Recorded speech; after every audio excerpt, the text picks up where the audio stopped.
I'm not gonna lie. I might have to start breaking my one meatball sub a week rule because a fucking meatball sub is just too good. Like I meatball subs aren't even like a thing I crave. Like I don't give a fuck about meatball subs. Like it's just, I used to love meatball subs. like I like a meatball sub, but like if I'm going to a sub place, I feel like the last thing I'm like picking is like a meatball sub. I feel like the staples are like steak and cheese or like buffalo chicken. There's no good chicken parm places around us. Little I chicken wonder chicken if that parm place parm. does that. Have you tried a chicken parm from that place? I think they do have their take on a chicken parm. I haven't had it though. I've only had two of their sandwiches. Fucking meatball sub, and they have a chopper cheese, which I believe is a sandwich more known in New York, which is called a chopped cheese, which is basically a steak and cheese, but it has mushrooms and onion rings on it. I get it with no mushrooms, but it's like a really good steak and cheese. So I usually have been going back and forth between like, oh, I'll get a fucking chopper cheese and then I'll get a fucking meatball sub the next time. So I guess I've been already kind of breaking my 2 sub a week rule, just not getting 2 meatballs. Vermont used to have the best fucking. It's the weirdest thing. Chicken parm places. Like there were so many spots in Vermont that just had like some of the best chicken parms I've ever had. I don't think like I feel like chicken parm sandwiches aren't even a big thing down here. I couldn't even tell you last time I had a chicken parm sub. Like, Yeah, it's like, are you ordering a fucking chicken parm, Mike, when you go anywhere? No. Dom, down you getting here. like chicken parm subs? It's like chicken parm Yeah, subs. I had at least one chicken parm sub last week. At least one? Yeah. Do you get it Yeah, normally? there's the, like regularly? there's the possibility that I got more than one chicken parm last week. But do you are you like regularly snagging a chicken parm? I mean, it's in the mix. Okay, all right. Do you have like a good chicken parm spot near you? See, I don't have any good spots near me that I know of. I don't know. I just am not afraid to order a chicken parm, I guess. All right. Now, listen, I mean, maybe I gotta just grab a random chicken parm this week and just kind of see where the wind takes me. Get it from there and let me know. I bet you. I like how Dom has the courage to order a chicken parm sub whenever. Like that's a failing on our part that we're just afraid to order. No, I feel like if I ordered the chicken parm around us, I would probably be like chicken fingers with like tomato sauce and fucking a couple pieces of cheese exactly. in there. Because I have definitely ordered a chicken parm sub from a sub place before, and it has been exactly that. It's basically a buffalo chicken finger sub, but it's not buffalo sauce. It's like maybe if you're lucky, provolone cheese, but like I want more a chicken likely cutlet, American cheese. like fucking... Yeah, you want a good, nice pounded piece of chicken. You gotta pound that meat. Pound that meat. Gotta pound that shit. I'm aware. I don't know. I was also confused that Brenden said they have a take on a chicken parm sub. Oh, I said they might have a take on a chicken parm sub. Like this place doesn't have just like the meatball sub is meatballs. I think maybe American provolone, but it also has cherry peppers in the sauce, which is not. I feel like that's not a normal thing to put on a sub, but they're fucking perfect in there because it gives it a little bit of heat. It's so fucking good. Fuck, my mouth is watering. I already ate this sub like 3 hours ago. I didn't eat shit. I'm thinking about this right fucking now. Hungry. Anyways, we got a fucking jam-packed episode tonight, so we should move right along. Welcome everyone to the Pass Control Podcast, a show where a couple of best friends talk about the ladies in video games and nerd culture. Sometimes we have guests. Sometimes we talk about delicious fucking subbies. Too long. Either way, we have a new episode for you each and every week. As always, I'm your host, Brenden Groom, and joining me on this lovely Saturday evening is the anime senpai himself, the one and only. He's so fucking money he doesn't even know it. Mr. Michael Insane in the Membrane Desir. Mike, how are you doing tonight? I was fine until you started adding fucking epithets to my name. I mean, you were in the friend of the program. You were in Perfect Hat Games Membrane shirt. It's a good game. You're wearing it. I don't know. It just kind of happened. Looks good on you. Never let it happen again. A shirt looking good on you, or me extending your intro? All the above. All right. Let's get a quick 15-second review, Mike. How's that Cutwater Tiki Rum Punch treating you? Yeah, it's whatever.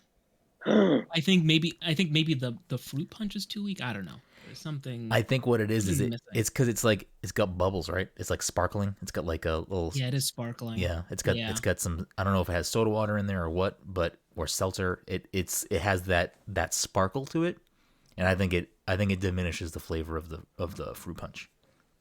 Yeah, that might be. That's my take. I mean, if that sounds like your jam, though, then I mean, go for it. But it's just Mai Tai's king, I think, still in my book. Yeah, this is. I did drink a Cutwater peach margarita last week, and that was fucking delicious. Yeah, those are good too. I'm surprised. Mike usually not a big fruit guy. He's not not big on fruit in his drinks. It's entirely artificially flavored. Fair enough. I need to make sure nothing I ingest is natural. You need like that syrupy goodness. You don't want that like real fruit macerating in liquid. Anyways, also joining us this evening is the Fortnite father, Mr. I only buy iconic skins. Where's that arcane bullshit? The Jinx Jaddy, Todd Gary. Todd, how are you doing tonight? I'm good. I'm glad you actually brought all that in because I was going to correct you if you didn't. I was going to be like, drop the Fortnite, make it arcane. The arcane asshole, Todd Gary. Yeah, right. I couldn't think of anything else. How are you doing, Todd? How's your double dry hop King Su treating you? It's good. Gonna probably grab another one. Yeah, it is very good. I know. I might grab another one before it's gone too. Yeah. Rounding us out tonight is the Disney daddy, the Pixar poppy, the one, the only, Dominic 40. Dom, how are you doing tonight? I'm doing well. How are you? It's nice that you asked. I'm doing all right. I've been better. Let's say I've been better. But I won't keep us bullshitting here too much longer because today, before the year is up, we wanted to try to bang in at least one more anniversary episode. I don't know why I said bang in. It doesn't make any sense. Bang out one more anniversary episode before the year is over. And this is the 25th anniversary this year of the Nintendo 64. So we thought we'd grace you with our thoughts on the one console that has a 3 handle controller. There's no other console that has a weird controller like that, right? With 3 handles. I don't think so. No, I don't think anyone else would go that far. Yeah. For whatever reason. I was trying to find a legitimate answer, but apparently it was shaped that way because it resembles an M for Mario. But I was trying to find a legit source that says that's why it is shaped that way, which I guess is interesting if that's really why, but it's still also bizarre. Yeah, that's a stretch. Yeah. That's a stretch if true. But before we get into that, a couple of housekeeping things. Probably, most likely, the next episode we record will be the Matrix PTC Movie Club for December, the Matrix Trilogy rewatch episode, so you can look forward to that. And then at some point, we will also be doing a Matrix Resurrections? Is that what it's called? Mm-hmm. Yeah. Matrix Resurrections episode, separate from that, most likely. I mean, I guess if we end up all watching that too, I was going to say it's we could do it all together. Is that too long? Is that is that not fair? Do we do them separate? When is the 22nd? When does that fall on? It's is that a Wednesday? Oh, cool. Yeah. That's awesome.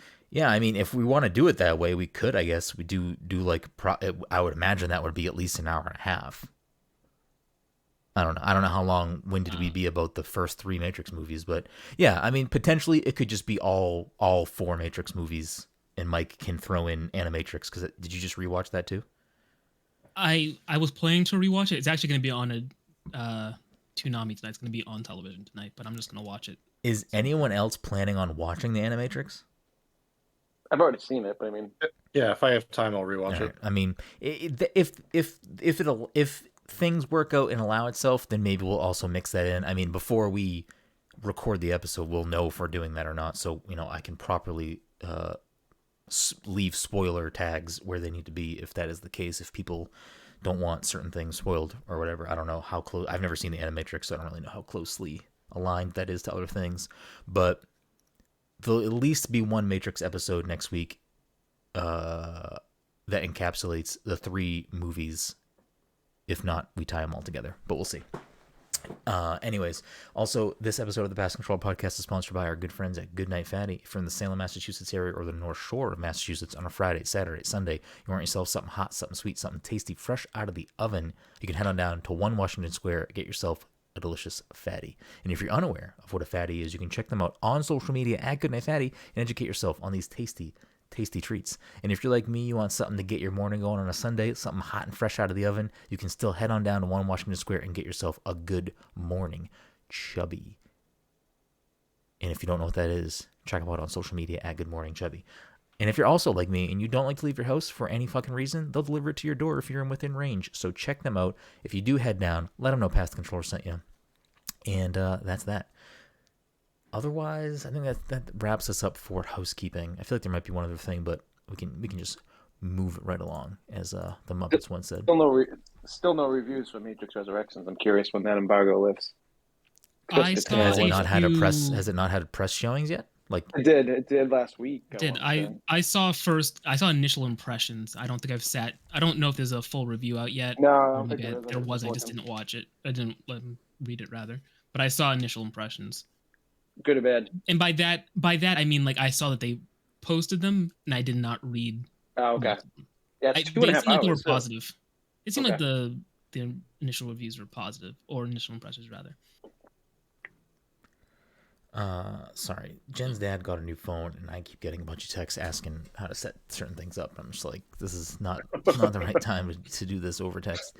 Have him join the Discord. Get him on. Yeah.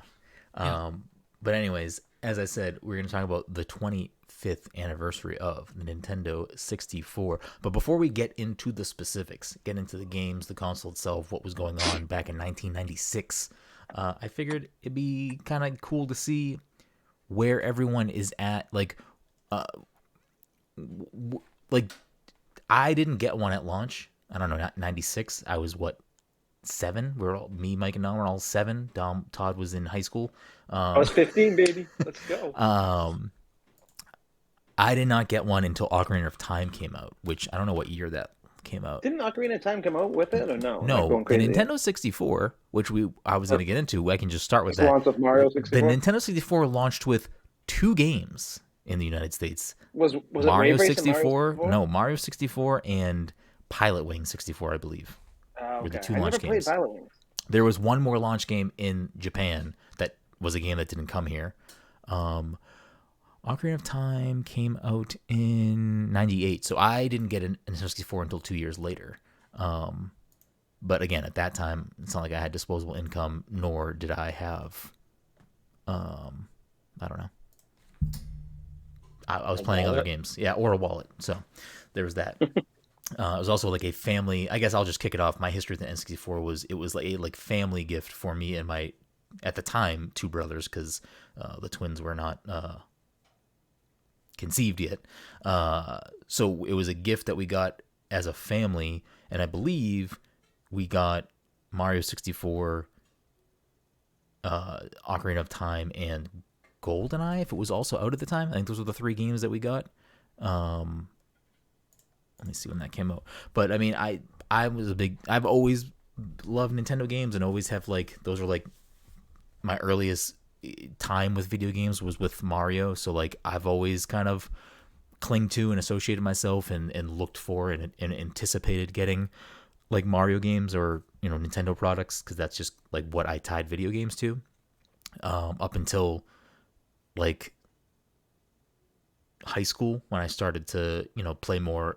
Not more, but just also play things on PlayStation and other platforms. So that's kind of where I'm at. Did anyone get one at launch? Did anyone get one in 1996? I think I did. I'm pretty sure I did. No, I did not have one at launch. So GoldenEye came out a year later. Yeah, so but we had those 3 games at when we got our N64. Is there any significance to the N64, Mike, in your youth?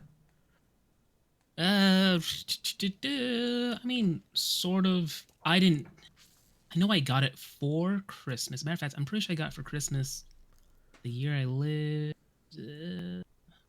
I must have been in 4th grade, which would have made me 9. So that would have been 98. So I must have got it. Yeah, I must have also gotten mine in 98. Okay, yeah. I do think that at least the first year, according to what I've been reading, the first year of the Nintendo 64, it was very hard to obtain. So I don't know how long that plagued purchasing one. Yeah, I don't know if that kept going into the following 2 years, which may have played an impact on any of us getting it at 96. But yeah, I had a friend that had it earlier than me, but I can't remember when they got it.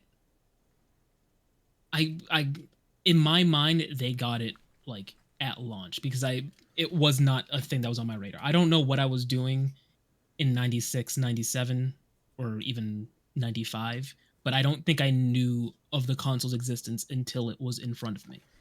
Yeah, I'm kind of in the same boat. I was like big on like I got like Nintendo Power a lot, and I would read that a lot, but I don't think I started reading those until I had a Nintendo 64.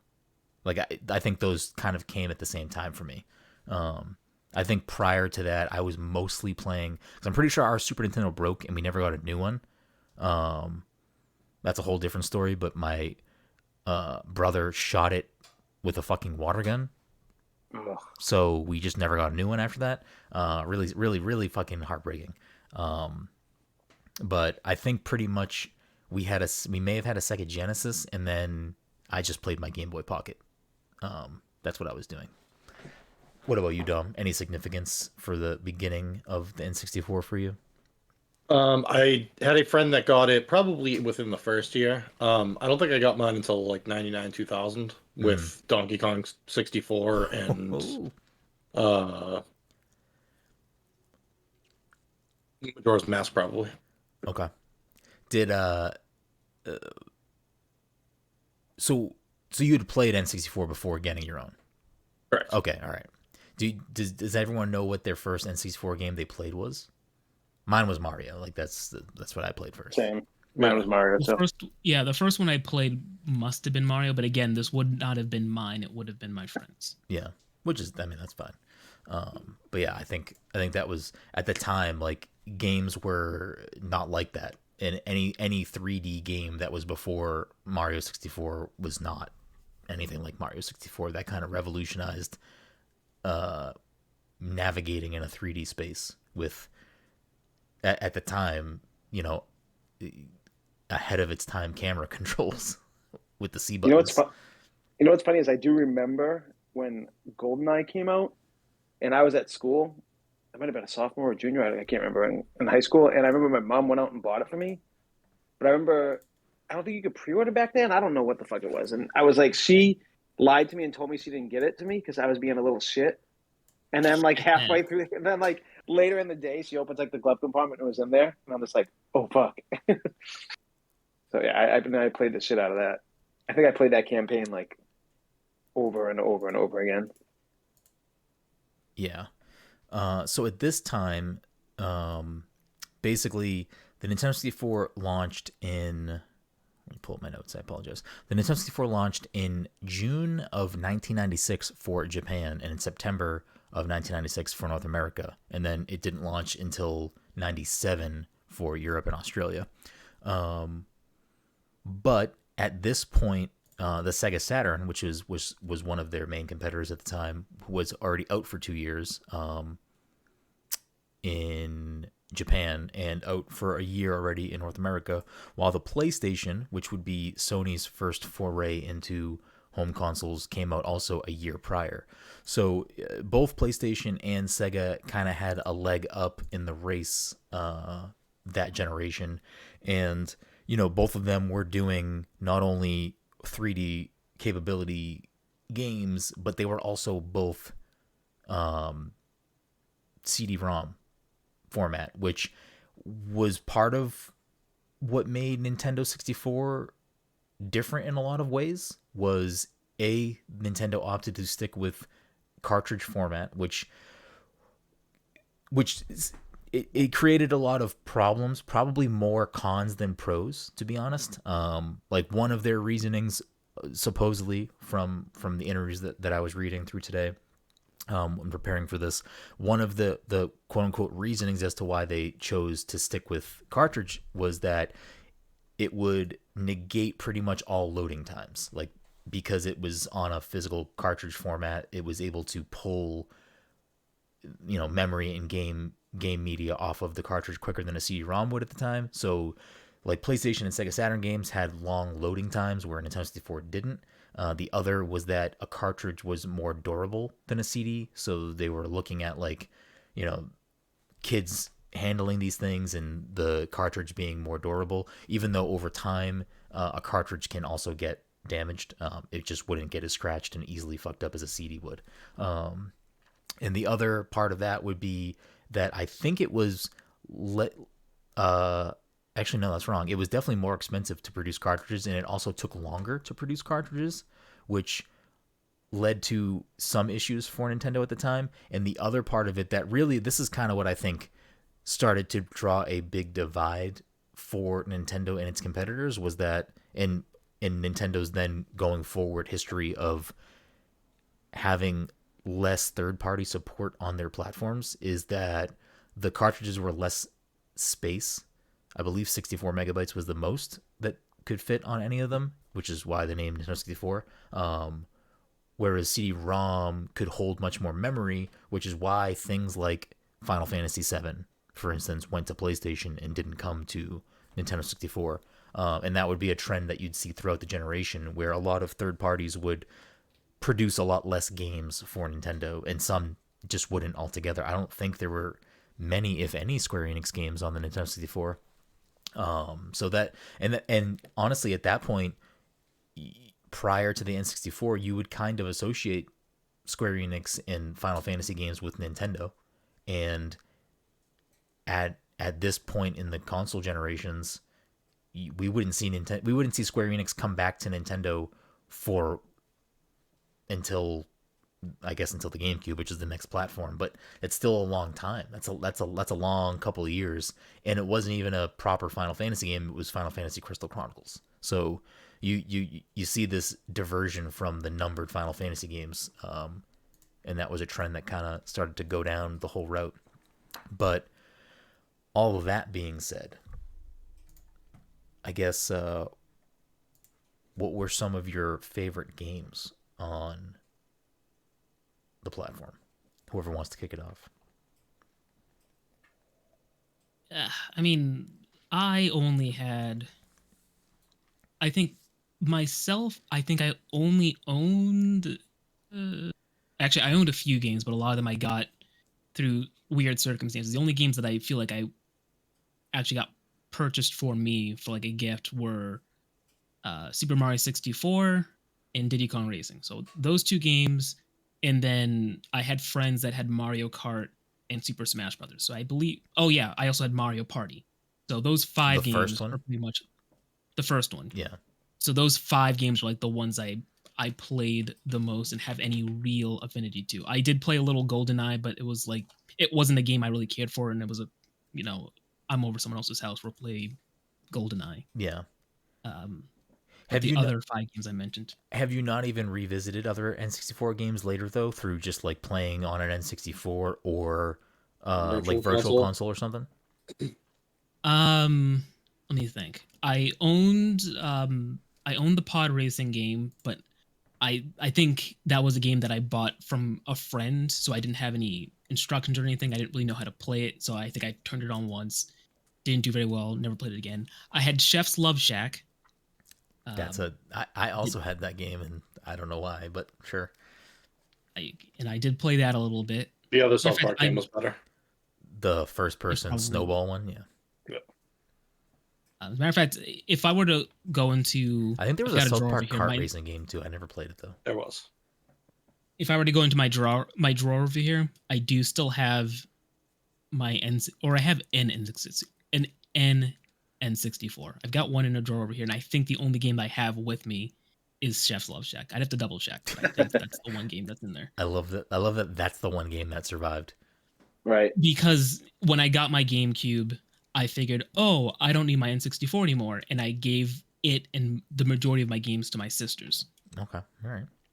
It's funny that I don't hold Zelda to be like one of my favorite franchises ever, Legend of Zelda, because thinking back and like the more we're talking about this, I remember my first time playing Ocarina of Time, and that game fucking was just like groundbreaking to me back then. You know, like when it's like the open world style, you get your horse, you start going, and then like the way that Breath of the Wild hit me the same way, and just like a different way.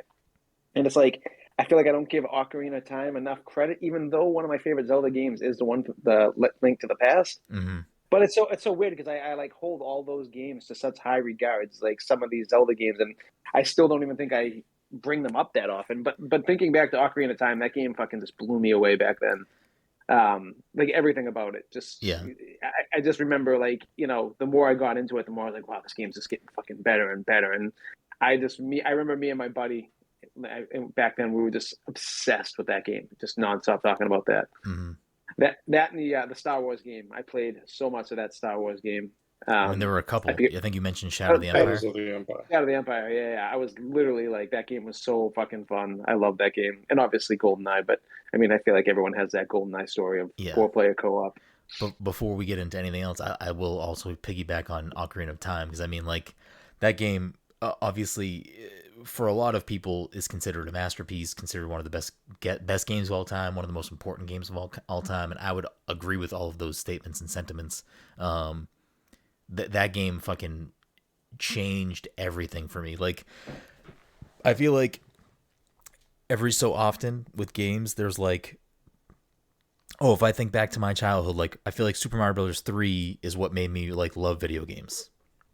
And then you get to the N64 and it was like, oh shit, like Ocarina of Time I feel like is the thing that made me reevaluate and think, oh yeah, I love video games. And then like I can name other moments throughout time, Halo, Rock Band, like certain things that kind of just like, oh shit, I love video games. You get to Breath of the Wild, that's another one where it's like, fuck, like I love fucking video games. Like this like opens my eyes again and like makes me feel like I'm experiencing games again for the first time or something. And Ocarina of Time was like absolutely that. Like I replayed that game and played that game so fucking much, to the point where when for some people the better Zelda game of the console, which I don't know where I stand fully. I think I still have to say Ocarina of Time, even though I do love Majora's Mask. When Majora's Mask got announced, and when that game was like leading up to coming out, there was a promo in Nintendo Power that if you like reserved your game through Nintendo Power or whatever, I forget how you had to do it, you could get like a gold cartridge, and that was the cartridge I got at the time. Like I like mailed a check to fucking Nintendo or whatever, like however that worked. And like I vividly remember, I think I must have been in 6th grade or 7th grade, I think, when that game came out. And when it came in the mail, I remember the day it arrived at my house, and my mom was like, you need to finish all of your homework before you can play this game. And I can't even tell you how quickly I decided that, like, nope, this is when I'm going to say fuck school and just write down, like, gibberish and nonsense and not read anything and say I read everything and just make up answers and just go, and I need to play Zelda fucking immediately. Yep.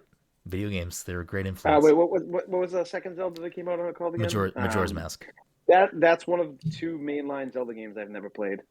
I've just never played Majora's Mask. I've never played the remake that just came out recently. Those are like the only 2 mainline ones I've ever played. I mean, I'll let Dom take Majora's Mask because I know I believe it's his favorite Zelda game. So I also had the gold cartridge. Hell yeah. I also had the yellow Donkey Kong cartridge. Do you have your? I can't remember if. I know I have your Pokemon Snap in Smash. Do I have your Zelda, or is it my Zelda? I don't know. I'm not sure. I believe that you have my.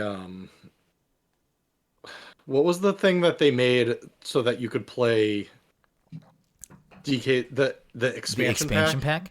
I think I have 2 of them, so yeah. I probably have yours. Yeah.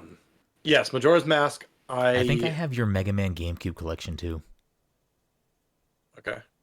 Just for reference, he can have it whenever he wants. It's on the shelf. That has nothing to do with this episode. I know, but I was thinking of games that are at my house that are yours. There is a Mega Man game for N64. Legends? I never played it. Yep. It was, I mean, I liked it. It introduced what was her name? Von Bon? Yes. Tronbone? Tronbone? Yeah. Yeah, Majora's Mask is I guess I have more like memories with it. I would say it's probably my favorite Zelda game. I will say that there's probably bias in that because I have more memories with it. Yeah. But I mean, I remember, I don't know how many like printer pages I wasted printing out like all the instructions on how to do the Caffey mask missions, and like all the ones that were like timed where you like had to get everything just right, and like I don't know how many like copies of like printer pages I wasted like trying to get all the masks done. Oh, it released in 2000. No wonder why I didn't play it. Yeah, Like that, it was that's later in the definitely why. console. It was Yeah, towards yeah, the that's end of the console's life, yeah. I Because was I definitely think done with the Nintendo at that GameCube point. came out in 2002, I think, maybe. Yeah, that sounds right. Yeah. Yeah, 2001, 2002. Yeah, that Oh wait, sounds right. probably 2001. Because was the game? Did we do a GameCube episode recently? I think we did. 20th anniversary. So Yeah. yeah, it came out in 2001. Another weird game that I have like I almost bet that nobody else here played, that I used to like rent from the video store all the time. Space Station Silicon Valley. I never played that game, and for some reason, I always wanted to play that game. I couldn't tell you anything about that game though. I don't think I played it. You played as like an alien that was like could turn into a microchip, and you could jump into like robot animals. Yeah, I definitely didn't play this game. It was I remember having so much fun. I remember like renting it like for like months at a time. Yeah, that's the thing for me too. Like, I probably this generation, other than like more than any other generation of games, at least for me personally, this is like when I was at the video store whenever my parents would let me 100%. go. Like, it was like, I'm gonna rent Clay Fighters. I'm gonna rent fucking. Oddly enough, I didn't actually own Super Smash Brothers 64 until way later. I would make, so we never went to Blockbuster. I don't think we had a Blockbuster in our town. We had like a family video store called Sully's Video, which is not there anymore. That hasn't been there in a long time, obviously. Is that the one in the corner there? It was on a corner. Right outside the square? Kind of, yeah, not far from the square, yeah. Yeah. Why did you go to that too? Oh, no. It was no way. No, I had one. We had one in Malden. Right called up the street Sully's? No. Oh, the Blockbuster? What, Family Video? You're Yeah, talking but about it wasn't. Blockbuster. Oh, But it wasn't Family Video. at the Ryan time. Family Amusement Video. The one that was diagonally across from the Papagenos, like behind MC. Oh, that was wasn't that Hollywood Hollywood Video? Video? No, that wasn't Hollywood Video. Hollywood Video was in the plaza. It was in the plaza. So the one that you're talking about, I'm pretty sure that was called Family Video. I think Oh, I know. no, it's called, it was like Video- by Video itself, Smash. right? Like it was just like Yeah. in the middle there. Yeah.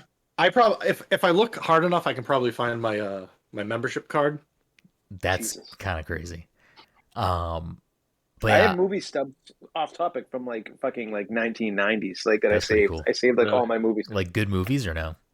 Oh yeah, like everything that came out. Like I have like everything that I saw back then. Like You should literally frame every if movie. it's like a cool movie. You should frame it or something. I think my buddy, I think Dougal actually framed. He did because me and him used to save them all the time, and he has like a bulletin board of every movie ticket he's ever seen. That's and, like, pretty cool. That is really cool, actually. I have most of my movie stubs from like high school on. I'll have to go home and check it out and see what I have. Like, because back when there was like 3 movie theaters just around like the Danvers Peabody area. Yeah. But yeah, I didn't own Smash until way later. I would like rent Smash every fucking week.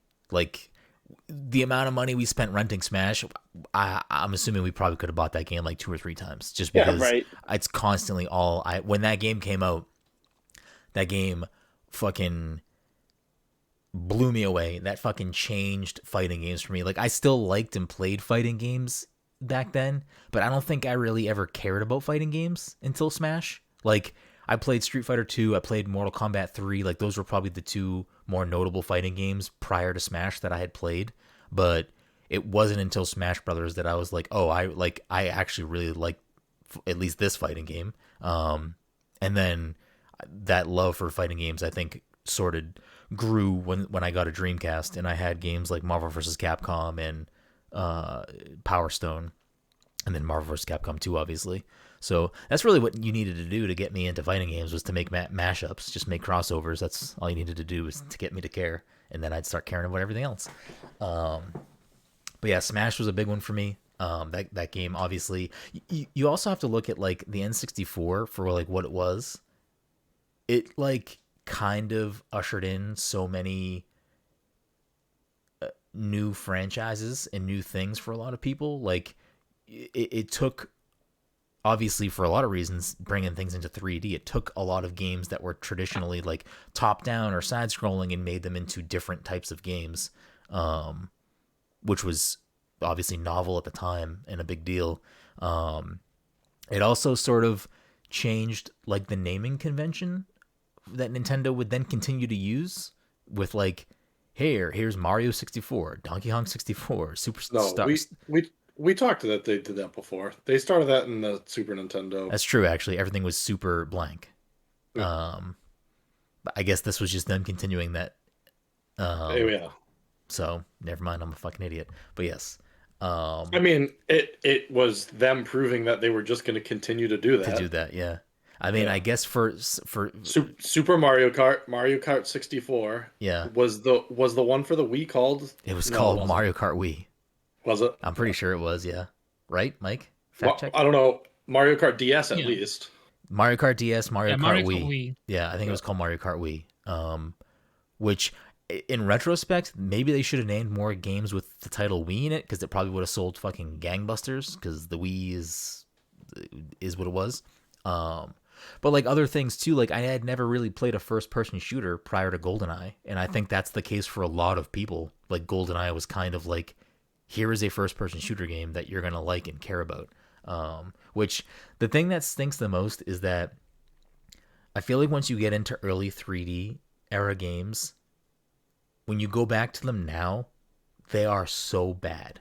Which is just, it's not a fault on the game. It's just like 3D space at the time was so hard to develop and navigate, and we've come so much farther from then that like I've definitely played GoldenEye probably at some point while I was in college, but like I don't think I would ever want to play GoldenEye again. I need GoldenEye to live as a fun memory in my brain, because I feel like if I went and played it now, I'd be like, no, I'm good with this. I'm good with moving with the C buttons. Like I don't need to do that. All polygons. The graphics aren't what bother me. It's the controls. Like, if I'm remembering it correctly, you would move forward, back, left, and right with the joystick, but you'd turn with the C buttons, which that sounds like a fucking nightmare right now. Yeah, I can't remember how that all worked out. I feel like it wasn't an issue back then, but it wasn't, because there was nothing else to compare it to. There was no there wasn't two joystick controllers. Like that wasn't a thing that existed. The C buttons basically evolved into a second joystick. That's what they did. I believe C button, I believe that name means camera buttons. I think that's what it was developed for the N64. It was like, these are the buttons you're going to use to control the camera to navigate in a 3D space. And then they just kept calling it, with the GameCube, the C stick, because it was basically the same function.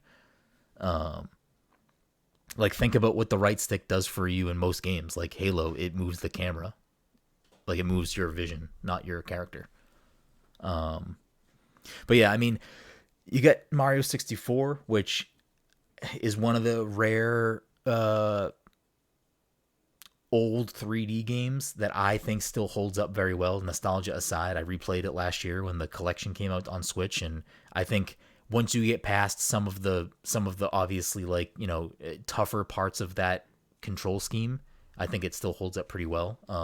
But I mean, that game fucking blew my socks off at the time. Like, there was not anything I've ever experienced like that. That was just a complete game changer. I mean, some of the most broke the whole formula, you know, like yeah, of what Mario was expected as, you know, like. Plus, like, you look back to it at Mario games, and it's like you get to walk around in Peach's courtyard and like go in the castle. Like, that's fucking bonkers. Yeah, that castle is like the craziest part about that game. Yeah, like how you start off there and just jumping into the paintings, and like how that is like. And that's the other thing too, is like you're jumping into paintings. Like, it's just such a bizarre concept that like is so good, and like I couldn't think of that game any other way. Like, could you imagine if that game was like you're on an overworld and picking a level and just going into it? Like, it would not be the same fucking game in any way.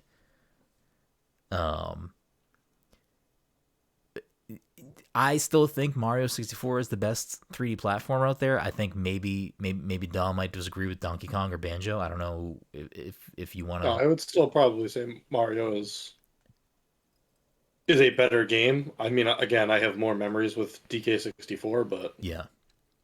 I would love to see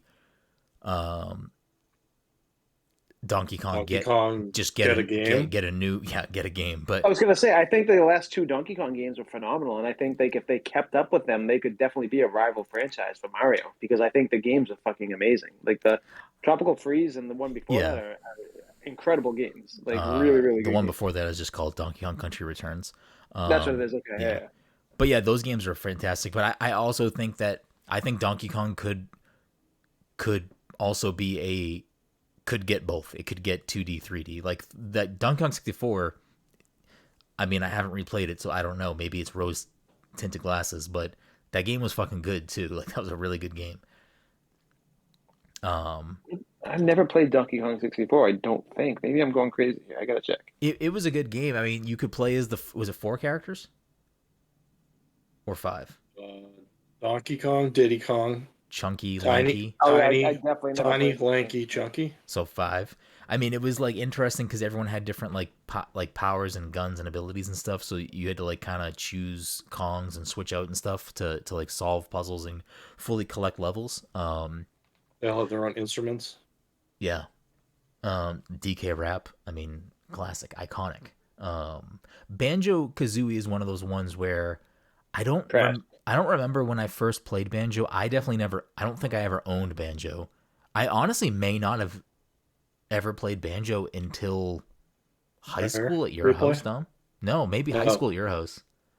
I'm trying I to rented think. it. I remember hating it. I did not like it. I liked the music. I think that was it. But I Yeah. fucking did not like the game. I like Banjo. I didn't get the chance to actually play it. I don't think until much later because I never owned Banjo, and I'm trying to think of if someone I knew growing up had it, and I don't think so. I think it wouldn't have been until high school at Dom's house. I think my brain was like, this is a Mario 64 ripoff back then. Like I felt like, I'm like, what is this? Yeah. What are they doing here? I mean, I don't think it I was- gave it a chance. It was a clone of DK64, but Yeah. So there was like, it's funny. I won't say who this person is, but someone from my childhood. I was friends with them and I hung out with them for hanging out with them because I wanted to as well. Blast, man. Come on. I used to also sometimes when I would like go over this person's house after school or something. Like I never owned Donkey Kong Country growing up, but they had Donkey Kong Country. So whenever we'd go there, I always be like, hey, can we like play Donkey Kong for a little while? So like I'd always want to play that game. And then back in the N64 times, like they had Kirby and the Crystal Shards, and I never owned that game. So every time like I slept over their house or like went over there, I remember vividly staying up very late while they were asleep and just playing Kirby and the Crystal Shards because I didn't fucking have the game. And I was like, I want to play this fucking game really bad. Rogue Squadron was another game I don't think I ever owned, but I like would play that over a friend's house often.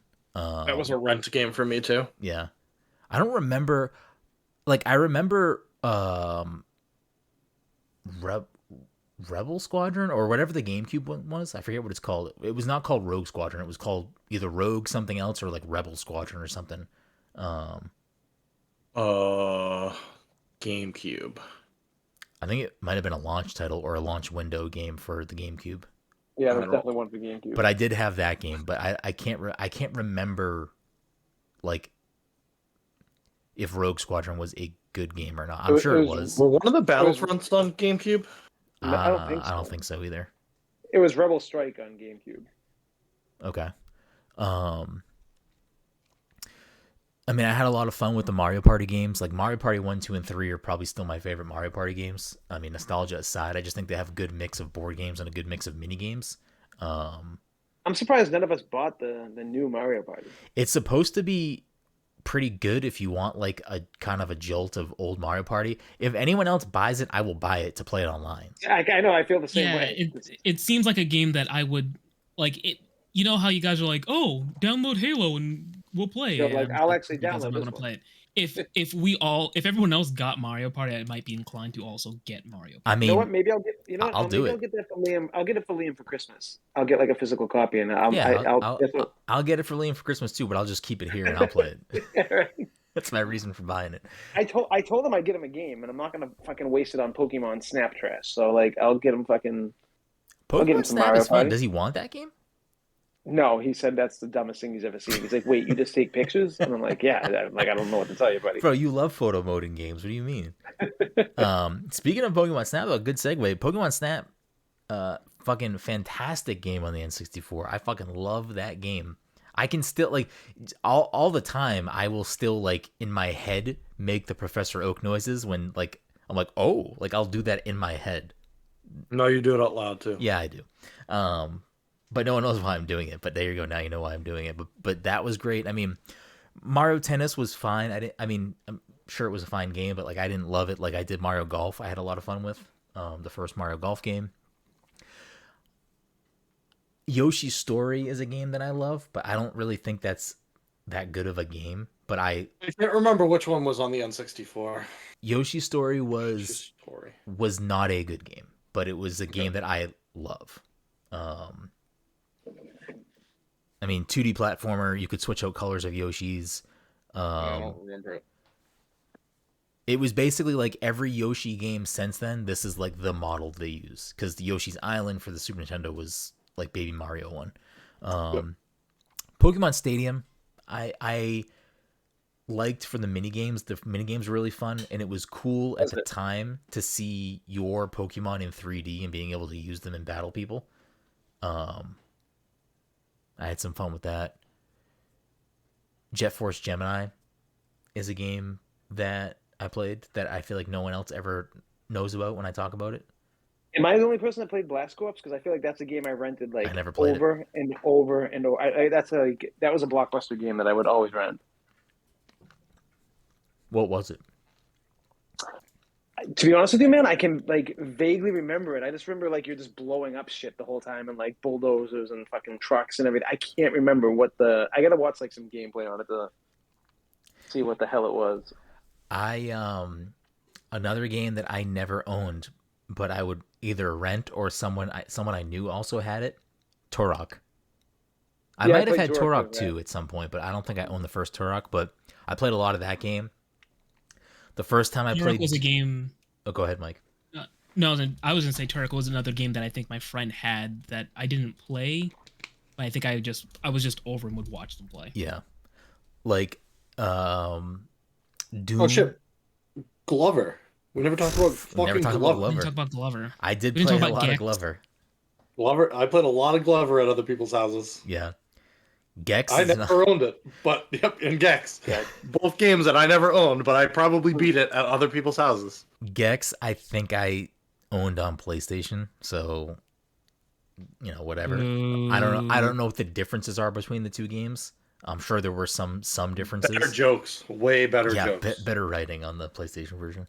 The first time I ever played a Doom game was Doom 64. I didn't own it. I played it at a friend's house, and I never wanted to go near Doom again for a long time. I was like, nah, I'm good with this shit. Fucking centaurs chase me with chainsaws or whatever. I'm good. 1080 snowboarding. That was another one I played a ton of. I don't think I ever owned 1080. Oh my goodness. You know what I did play a lot of though? That I have to bring up here because this game is like probably one of the things I sunk the most time into, which is just a classic in my mind. I don't know if other people feel the same way, but Cruisin' USA. I played so much of that fucking game. Oh, that was on I 64? that too. Yeah. I can't remember. Cruising. Yeah, that was another friend's house.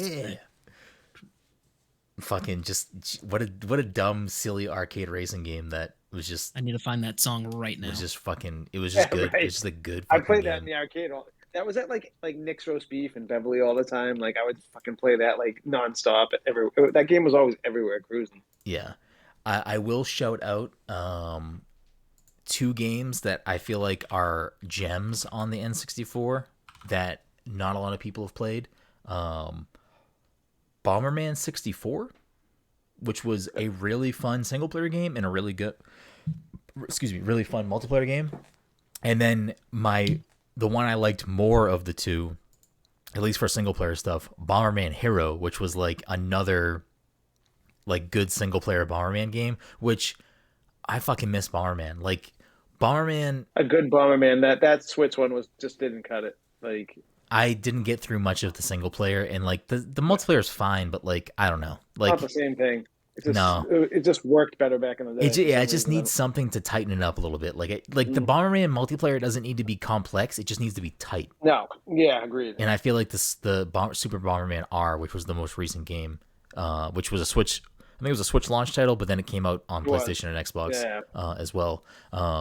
It just didn't do it for me for some reason. But like Bomberman 64 and Bomberman Hero were great fucking games, to the point where like I had like a brief period of time where like Bomberman was one of my favorite games. Like between Hero 64 and then on the GameCube there was a game called Bomberman Generations. Like I fucked hard with Bomberman. Like the multiplayer mode was like some of my favorite multiplayer, like Bomberman multiplayer, like so much fun, so much fun.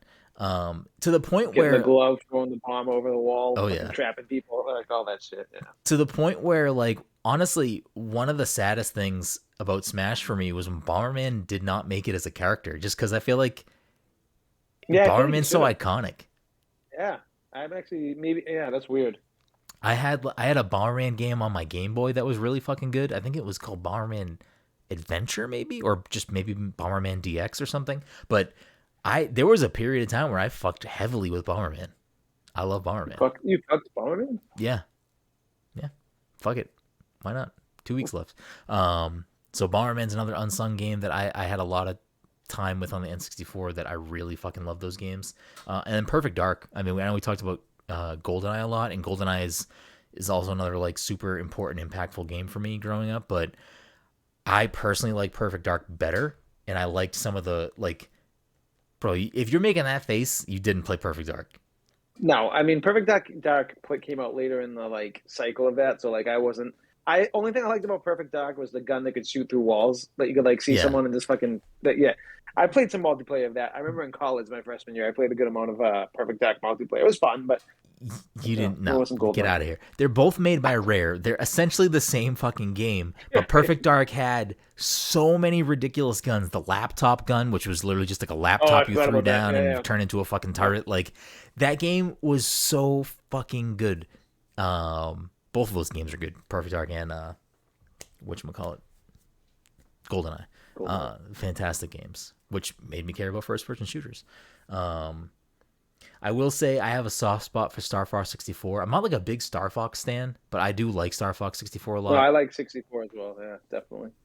It's like the only one I played, I feel like. Mm-hmm. There was what was interesting about the N64 at the time compared to its contemporaries, the Sega Saturn and the PlayStation, was that it had 4 ports for controllers. So it was like a console that was meant to play multiplayer games on, and I think that they kind of catered to that a lot. At least Nintendo did with their first party offerings. I mean, you look at games like Perfect Dark, GoldenEye, which those were made by Rare, so at the time they were exclusive games for the N64. All the Mario Party games, all the Mario sports games, Mario Kart, which we didn't really talk about. And Mike brought up Diddy Kong Racing, but didn't really talk about it. I don't know if you want to talk about Diddy Kong Racing or not, Mike, but there's a lot of Diddy Kong sickos out there. Racing. A lot of Diddy Kong sickos out there. Amanda still has her Nintendo 64 for Diddy Kong Racing. That's like the game that like stands out to her for Nintendo 64. She was obsessed with Diddy Kong. I never played Diddy Kong Racing. I never played it.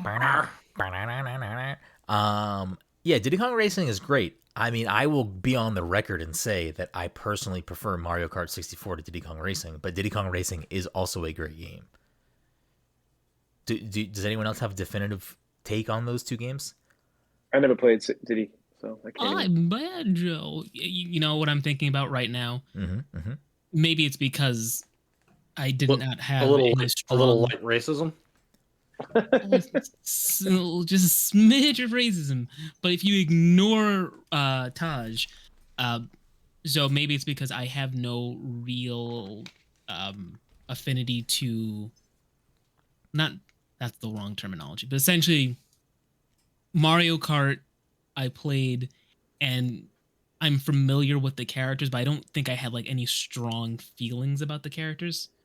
What I'm getting at is just thinking about the character select screen for Diddy Kong Racing. All those characters had like personality to them when you picked them. It's like, Yep. So I don't really know. And then with Mario Kart, I think you didn't need that because I assume for most people, if you're picking up the games, like, yeah, I know these guys. I just need them to go, I'm Luigi. Wahoo! Or do a death stare. Number one. Yeah. Yeah. I will say I never really looked into it, but all of those characters, aside from Conker, who also had a Nintendo 64 game, And Wait, Conker was in Banjo. Diddy Kong Banjo. Racing? so Well, people were all in I Diddy thought Kong Banjo was Racing. just a given. I didn't know I needed to explain Banjo. you said aside from, and then you didn't alright, bring up alright, Banjo. fair. Aside from those characters, were all of those other characters created for Diddy Kong Racing? I believe so.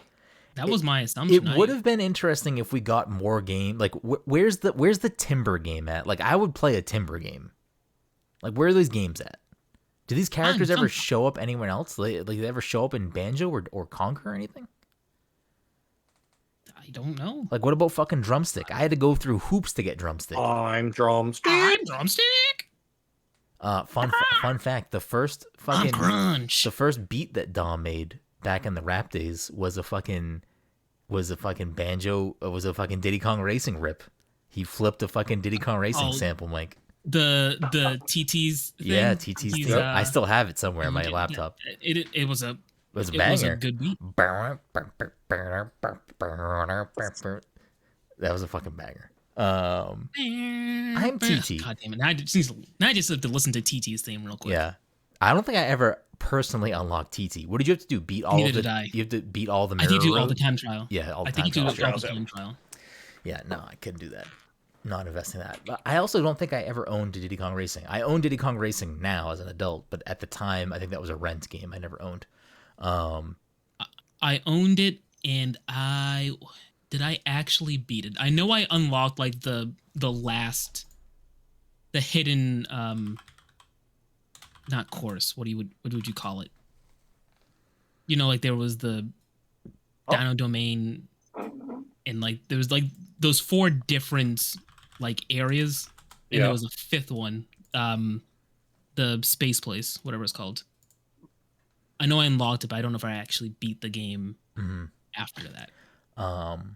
Another like game that I spent a lot of time with on the N64 that I do want to mention before we wrap things, like get towards the end here, but Gauntlet Legends. I don't know if anyone else played Gauntlet Legends, but like I played a shit ton of that game.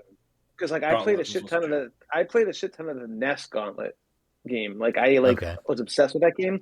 I never knew there was a Gauntlet Legends until like much later in my life, and I'm like, fuck, I never played that. Gauntlet 64. Yeah. Gauntlet 64 was so good. I feel like I would have loved that. And then on the GameCube, I think it was the GameCube. I don't think it was an N64. I think it was GameCube. Gauntlet Dark Legacy. I played both of those games a lot. Like, bring back Gauntlet. Come on, that's a game I would like to see come out of nowhere and just fucking get a return to. I feel like if the right developer made a just good 4-player online or local co-op, like just easy, like kind of like beat 'em up RPG that we could keep our character progress and like play together, I feel like it could do well. That's what I'm saying. Like, yeah, they could totally transition that to like updated. And I don't know if did you guys ever play the Nes Gauntlet? That game was fucking chaos, like in like the craziest way. Like it was in such a good way. Like it's just like the top down one, right? Top down. Yes, I played it. I didn't play it back then. I played it later. But I remember being obsessed with that game, but I remember that game being so hard. Yeah. Gauntlet Legends and Gauntlet Dark Legacy were very, very fun games. Again, don't know of all the games we talked about. I don't know how many of these still hold up to today's standards. Would be fun now, but Gauntlet was a good fucking time, and I spent a lot of time with that game. There was it actually. I bet you that game holds up. I'm just looking at pictures of it right now, and it looks fucking good. Yeah. So as I had kind of alluded to and said at the top, the N64 was a critical success. I mean, we talked about a lot of iconic games that sort of kind of shaped the future of video games in a lot of ways. You look at games like Mario 64, GoldenEye, Ocarina of Time, Majora's Mask. Like, you look at some of these games and they've sort of moved games forward and sort of became a blueprint for a lot of other things going forward. And without those games, I mean, who knows what the future of gaming would have looked like after that if a lot of that stuff didn't exist. But the commercial response for the N64 was not great, and this was like the real kind of start to the shift in the gaming industry, where like Sega was getting a much bigger foothold, Sony was coming in and making a bigger PlayStation presence. had the head start too, right? They were out like 2 years before the 64, wasn't it? I believe the PlayStation came out a year before, and the Sega Saturn was out 2 years prior. So like both of them had a head start. I think the PlayStation killed the 64 because it had like so many more adult-based games that it launched with, where like it got like probably different crowds of people that were like, oh shit, like Resident Evil, like, well, I don't know if Siphon Filter was like an early launch title, but like even like the Tomb Raider games and shit like that, like it was just like it was for everyone. Where like, and don't get me wrong, I'm not saying Nintendo's not for everyone, but I don't know, like it just seemed like more like, I'm looking at Silent Hill, Final Fantasy. Like I think a part of it was less about necessarily. I mean, I don't know. I could see Nintendo at the time saying maybe they don't want some of those mature games on their platform. But also, I think a big part of it was cartridge versus CD-ROM. It was more expensive, I believe, to develop for Nintendo than it was to develop for PlayStation and Sega Saturn. The CD-ROMs could hold more memory, so they could make bigger games. I think that was the deciding factor in Square Enix not putting Final Fantasy VII on Nintendo and moving to PlayStation, was simply the game they wanted to make wouldn't fit on a cartridge. So and I'm pretty sure Final Fantasy VII was 2 discs, Todd? It was 3 maybe. Yeah, so if it was 2 or 3 discs on a PlayStation CD-ROM, then that means it would have been like, I don't know, 10 cartridges on a Nintendo 64. It just wasn't going to work that way. So I think you saw a lot of developers sort of either just not straight up not developing for Nintendo at the time, or picking and choosing which games went where, and that definitely played a role. If you look at the overall like console sales, after the fact, I'm pulling these numbers just straight off of Wikipedia here. The PlayStation, as of now, they're sitting at around a little over 102 million units sold. The Sega Saturn, which I don't think did that well. I don't think I know any single person. I never touched the Sega Saturn. I don't know. I never played. Like that's like a void in gaming that I don't know anything about. I didn't touch anything with that. So one of the things that used to happen for like holidays, like Christmas, for me and my siblings, was that like my parents and my parents' siblings, if they got us like a quote unquote big gift, they would like group buy us like a video game thing. And one year we got a Sega Saturn. Oh, yeah, you had one. Oh, wow, I can't even tell you what you played. More than 3 games I played on that. Right. And not only the first thing that comes up is Bomberman. I never had that. I should look into Saturn Bomberman. Actually, I think Saturn Bomberman is a very hard game to get. I know we had Myst, which I must have been like fucking. You must have hated that game. I hated that fucking game. Yeah, of course. I loved Myst. When you were 8? I liked it when I. When you were 8? When I was like 10 or 11, I played it on PC though. Yeah, same. I don't know. All I could know is like, fuck Myst, get the fuck out of here. We had some. I just downloaded it for Xbox. Listen, as an adult, I'll fuck around with Myst a little bit, but at 8, I got Mario jumping on Goombas. What the fuck is Myst? Get the fuck out of here. You must have had Marvel vs. Street Fighter, right? No, I did not own that. I've played that in the arcade plenty of times. That was a Sega Saturn game? Yeah. That was on Sega Saturn. We did not own a lot of games for Saturn. Maybe we didn't actually get a Saturn as a gift, and maybe my uncle gave it to us. Regardless, we had a Saturn at some point for a brief period of time, and I can't other than Myst, and there was some submarine game that we had. I couldn't tell you what it's called, but it was like a submarine shmup. And then we may have had, if there was a Time Crisis game, we may have Virtual Cop. Virtual Cop. We had that. And those. Did you have Sonic 3D Blast? I did not have Sonic 3D Blast. Was that a Sega CD game or was that a Sega Saturn game? It was. I think it was a Genesis game that got a Sega Saturn port. Okay. This is what I hate the most about the Sega Saturn. Yes, Genesis, Mega Drive, and before you Sega go Saturn. on, X-Men Children of Adam looks like a fucking amazing game. That was Yeah. for Sega. That looks fucking incredible. I think it may That have was also a been an fighting game, right? arcade game too. Yeah. All of the yeah. X-Men Fight arcade games I've played. I haven't played them on home console though. But this is the amount of characters. There's like 50-something characters in that game. It's insane. this is the thing that resonates in my brain the most about the Sega Saturn. And then we can move on from Sega Saturn. This is an N64 episode. I know. We've talked about Sega Saturn for 10 minutes. The like one game that I remember getting for the Sega Saturn was a game called Bouncer, where I don't even know what kind of game it was. I have never played this game. I got this game, Bouncer. You were a basketball. Nice.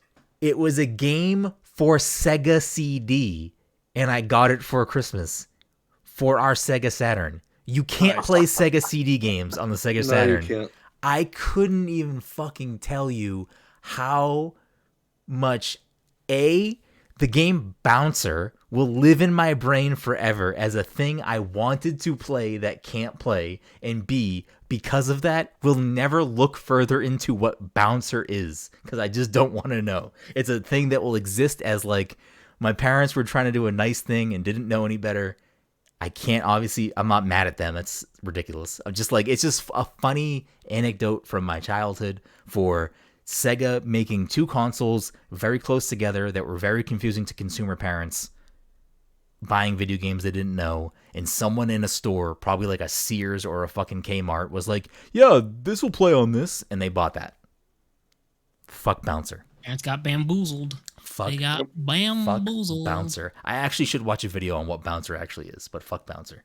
But for that reason, that's like a weird game that will live in this like space in my brain for that reason. One other Sega Saturn game I can remember that we owned was, I think it was called NBA College Hoops, maybe, which was obviously my brother's game because I don't give a fuck about Donnie college Duckets. hoops. But yeah, so the Sega Saturn sold just shy of 10 million, and then the N64 just shy of 33 million. So if you look at its contemporaries, I mean, it obviously outsold the Sega Saturn, but the Sega at this time, I think Sega was kind of not sure what they were trying to do. They weren't dying. I mean, the Dreamcast would come, which obviously didn't do well. It actually sold less than the Saturn, surprisingly. More iconic, though. That's for sure. Yeah. And way better games. Yeah. But the PlayStation, remains. I mean, this clearly is not a super up-to-date list because the Switch is not where it should be on here. But the legacy consoles are pretty accurate, I would imagine. So the PlayStation sits in the top. Yeah, I can't imagine that anybody's buying N64s or Sega Saturns. Yeah, exactly. So on this list, at least, the PlayStation's at number 5. That means it would probably be number 6 or maybe number 7, given like 3DS Switch sales and stuff. And I don't know, I guess PS4 would also bump it down too. So regardless, PlayStation sold it almost three and a half times more than what the N64 sold. So Sony made a dent, and Nintendo 64, made arguably a misstep. Whether it may, which when you look back at it, think about all the software we talked about, all the iconic games, all the games we all have a really big appreciation for, important games to gaming at whole. But the 64 didn't do well commercially, means that the Game & Watch outsold N64. That's kind of not surprising though, just at the time the Game & Watch was out. But it's wild that they went back to back with like GameCube and 64 with like just bad sales for Nintendo, but they had some like great games on those consoles. It's wild to me. The thing with Nintendo, I think overall, is even when their consoles don't do well, Nintendo made software has a high attach rate. So like, yeah, they only sold 33-ish million of the N64. Let's just type in Super Mario 64 sales. 12 million. So almost half the user base bought that game. So like, and that's not even really good. When you look at like the Switch, the attach rate is like bonkers. So There was a point in the some early of those Switch numbers are going to be skewed because didn't some consoles come with Super Mario 64? Yeah, but I mean that's still Yeah, I'm just that that I plays mean a that role. That plays a role. affects the numbers, but still. But also, like, who's buying a 64 and not buying Mario think 64? I think my console came with DK64 when I bought it. Okay, yeah. Which a game like DK64, I would say like that might skew the number more. But like, who's buying a 64 and necessarily not buying or interested in Mario? Yeah. I mean, you could say the same thing about Super Mario World. I believe for a long time, Those Mario are the games World that was a those packing are the title. those are the games that you buy. For. Those are the games that you buy the console for. Exactly. Yeah. So like Nintendo usually makes good return on their developed games because And the cost never goes down. They have high attach rate and the cost seemingly for some reason never goes down. Actually, this generation feels like the first one where we're seeing. I know. Switch games seem like they're actually getting discounts, and we're saying that when they're going from 60 to 40, like that's like I know. You see games on the other Right. like third party or other platforms that are going down to like $15, and it's like no, Nintendo went down to $44. I gotta buy this. I don't have it. Right. A fucking banger like Balan Wonderworld I just bought for $15. Like how do they let that slip? It's crazy. It's crazy. Facts. But yeah, I mean, you look at like I said, a lot of the literally iconic titles like Mario 64, Ocarina of Time, GoldenEye, Majora's Mask, iconic video games. And the console didn't do well. I would have to imagine it was in part due to Nintendo deciding to stick with cartridge, which mostly just alienated other third-party developers from developing for Nintendo, which then probably changed the consumer mindset of, oh, everyone's telling me I got to play this Final Fantasy game. I can't play it on Nintendo. I got to play it over here. There's a fucking Butterfinger commercial for Final Fantasy VII with Cloud. I gotta have my Butterfinger. No, you know what the problem was? Everyone was playing PlayStation Extreme games because that game was fucking the greatest game ever. Do you guys remember that? It was like it was like a sports game, right? It was like skateboarding, snowboarding. Yeah, Yeah, no, yeah. you do races, but like all the races consist of skateboarding. I think it was bike riding. You could do the one where you're laying on your back, luging down like on a board, and like you could like punch people or kick people like a little bit. And I remember playing that game so fucking much, and the game probably isn't even that good. Yeah. Does anyone else have anything they want to talk about with the N64, whatever it may be?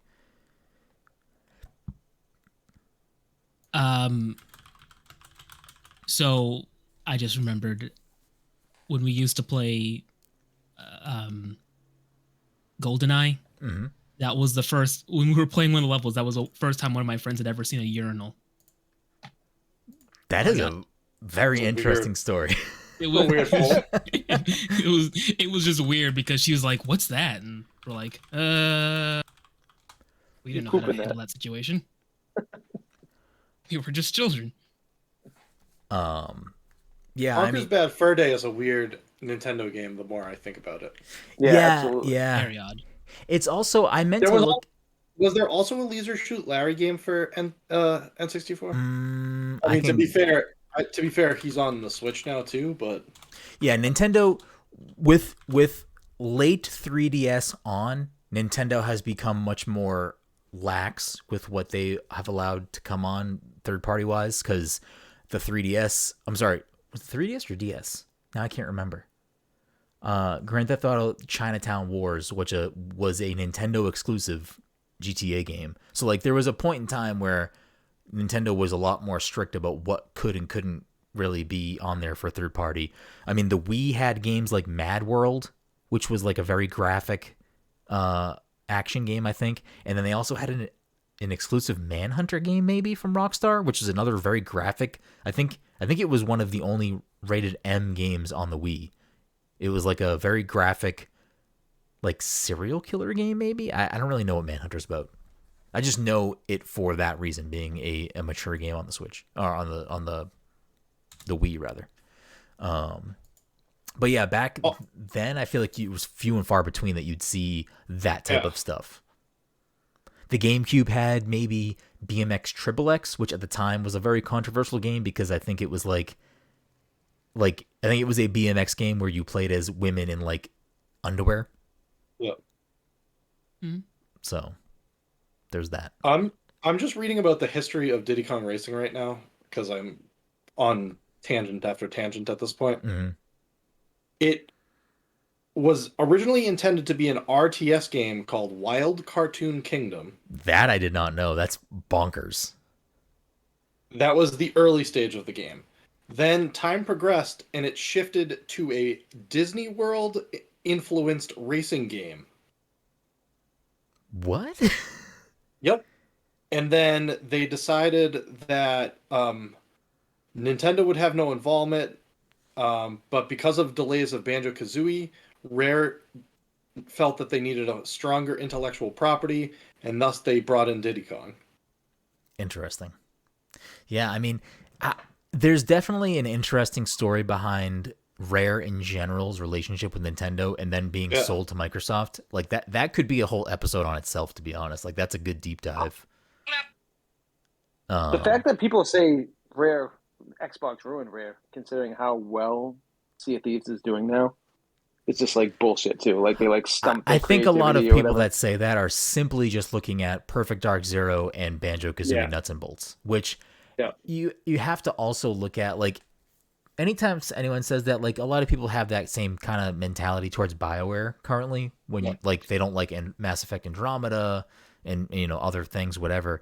But you have to also, and Anthem, you have to realize that like a lot of the people that were at Rare left Rare, and I'm sure that a lot of people that were at BioWare also left BioWare. So like, yeah, they probably try to hire and curate and create a culture that kind of consists of like-minded people trying to make the same types of things. But at the same time, like you're never going to have like the Mario and Zelda games that are being made now. Miyamoto is like a creative influence in person behind the scenes, but he's not like making these games, which is why you see things change in their ideas going forward. And I think with Zelda specifically, I think Aonuma is doing a great job, and I forget the person's name that is in charge of Mario currently, but I also think that Mario's in a great direction with like Odyssey and stuff in 3D World. What's up?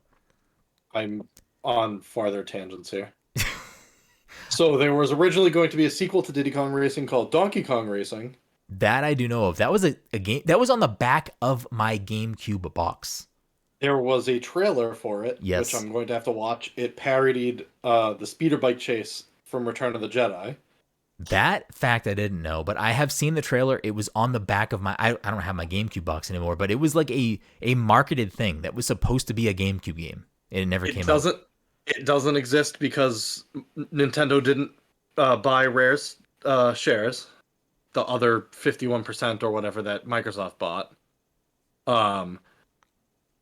They decided to go forward with a game that Timber was going to be the main character, and it was going to feature Timber as a time traveler going to prehistoric period with gameplay similar to Ocarina of Time. That game became Star Fox Adventures. That makes sense. That game maybe would have done better if it was a Timber game, because that's a very divisive Star Fox game. But the last weird tidbit about the N64 that I'll throw out there, unless anyone else has anything to add after, is Mario Party might be one of the few instances where video games injured me, because there were games where you had to twist the joystick as fast as possible, and like most people would just dig the joystick into the palm of your hand, and it became such a problem for Nintendo that I never did this. Send away for new ones. If you mailed your instruction booklet of Mario Party to Nintendo, they would send you a Mario glove that you could wear to play Mario Party.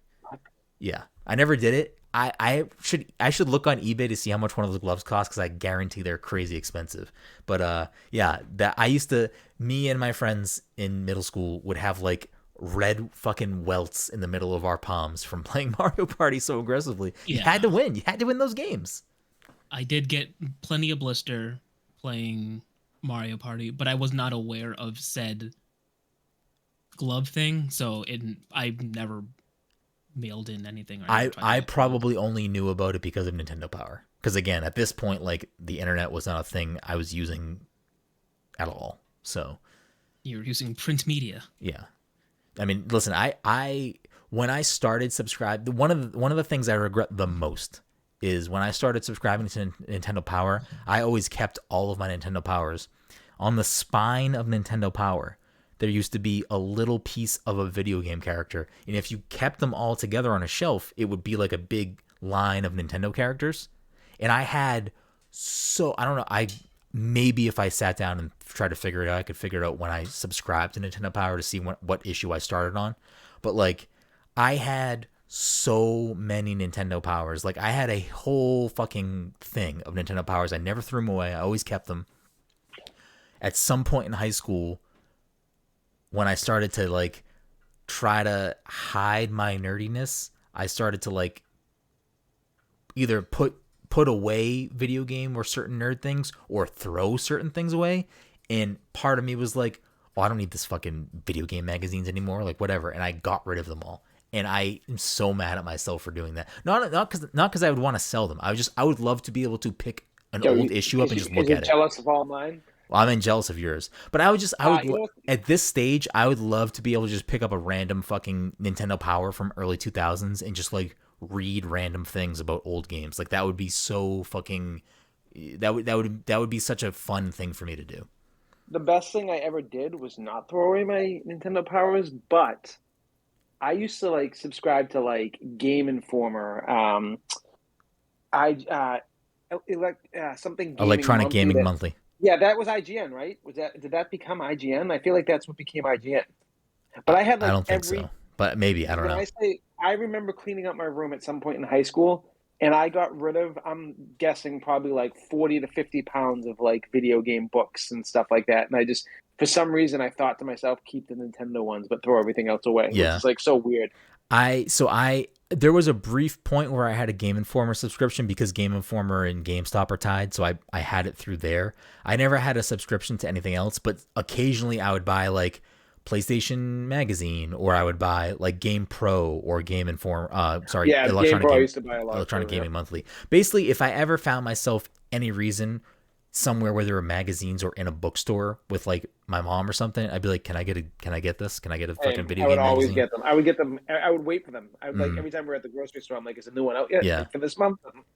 I would try to get, I don't know if you had to be a subscriber to get these, but the PlayStation Magazine used to come with demo discs. So maybe my brother had it subscribed for a little while, because we used to get those demo discs. I don't know if you could buy those in the store. Like, I don't know if they came with that if you bought it at a store or not.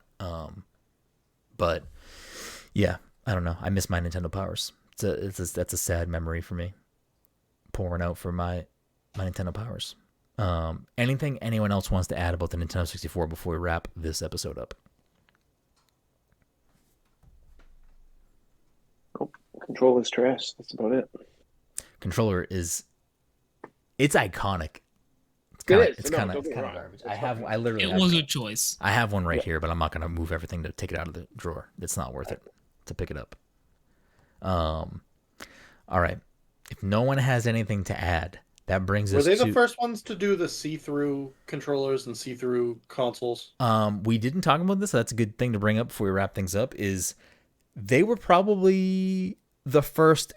The N64 was probably not the first thing to do it, but I think Nintendo was the only one doing it, because probably prior to the N64, I had a Game Boy Pocket. GameCube. I had a Game Boy Game Pocket, Boy. and my Game Boy Pocket was a see-through neon green. Game Boy Pocket did see-through? I thought Yeah. Game Boy Color did see-through. Game Boy Color. So Game Boy Pocket, I think, initially launched as silver, which I have right here. Yes, correct. But There were No, there were a couple colors, I think. Maybe, but and Black, maybe too. maybe see-through is also one of them. But I had a see-through neon green one, and that was like my Game Boy Pocket. This is actually my brother's, and he didn't want it, and I was like, I'm gonna take it. Yeah, the see-through. I think the launch colors for the Game Boy Color were a neon purple or like atomic purple. See-through purple. Yep. Yeah. Oh, and I think there's like a reddish pink one too. Oh yeah, maybe.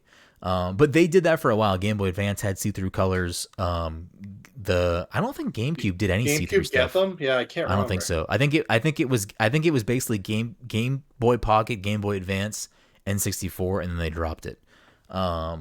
Like there was the N64 launched as just the typical dark gray, like black console and gray controller. Slate. And then like slate. And then they eventually brought out like a lot of colors. Like there was green, yellow. There was a Donkey. Did you have the Donkey Kong see-through one? Is that the bundle you had? Is it purple? I think purple. No, Atomic Purple was like one of their staples that they did for everything. The Donkey Kong see-through one. Yeah, was it green? It was green. I think it was Jungle Green. Green. Yeah. I mean, I missed that. I love that shit. I love that see-through fucking plastic. I don't know why no one does that anymore. Microsoft did it. It would be cool. Microsoft fucking did it. That's part of why I bought this controller. This 20th anniversary Xbox controller is fucking see-through black. And it would be cool if we got a see-through Switch. Yo, I need that thing. I have never had an interest in making like modded Joy-Cons, but I have seen so many people post really nice like see-through Joy-Cons, and I kind of just want to take a pair of my Joy-Con and make see-through Joy-Con. That would be dope. But yeah, see-through plastic. You want to just immediately sell a bunch of fucking millennials peripherals. People will rebuy that shit. Yep. But I guess if we're done with the N64, a fantastic console that I have a lot of nostalgia for, that, you know, just it was what it was. That brings us to everyone's favorite new segment of the podcast, which is What's in the Box. And if you're a new listener, What's in the Box is a game where...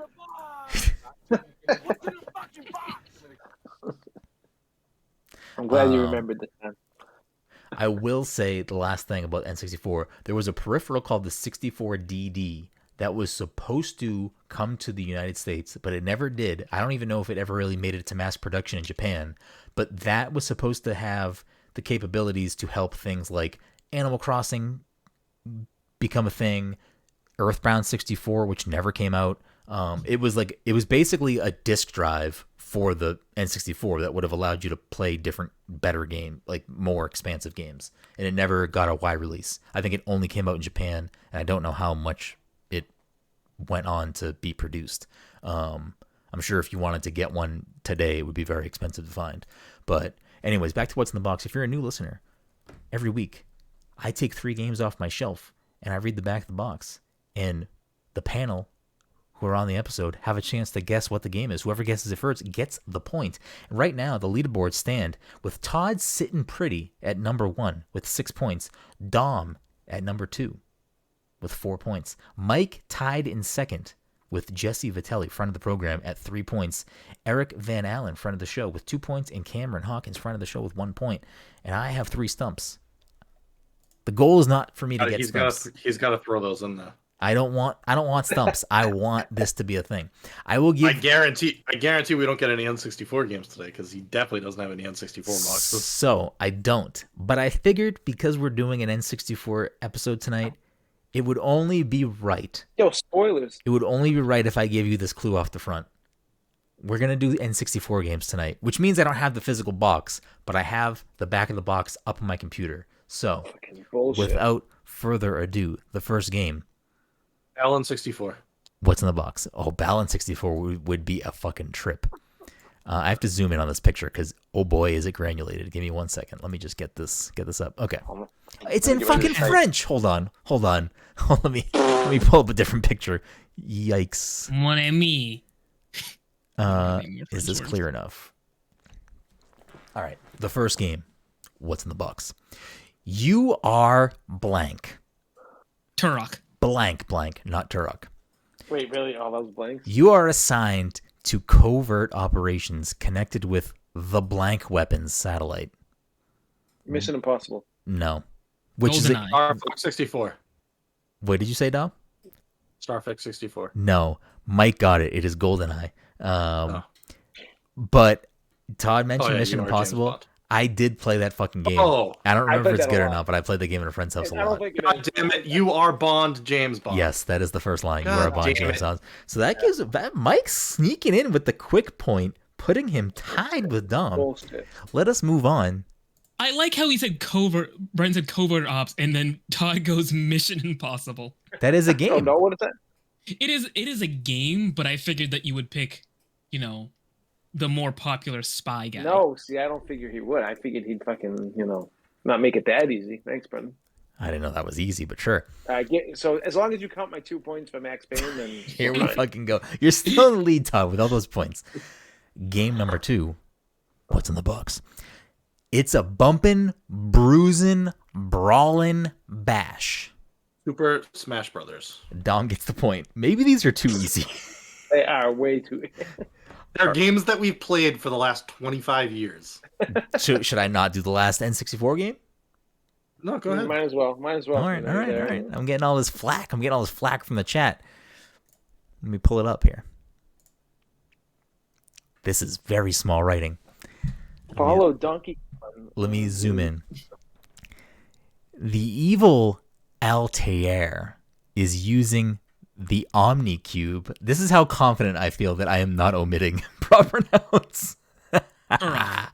No, is using the Omni Cube to drain the energy from planet blank. With the Star aid Fox 64. No. With the aid of a mysterious helper, you must defeat Altair and restore peace to planet blank. Altair. That actually does sound familiar.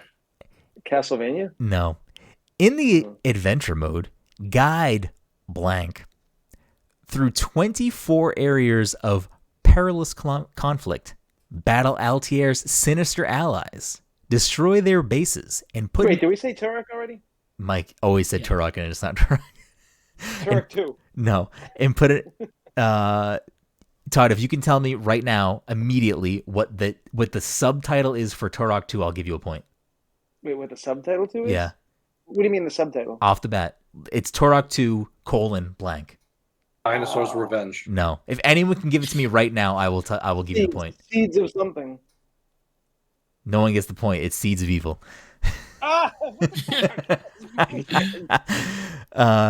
Destroy their You can bases. see that Brenden was shocked that Todd had that. Yeah, prize. I was kind of shocked. I think it's Seeds of Evil. It's Seeds of something, I think.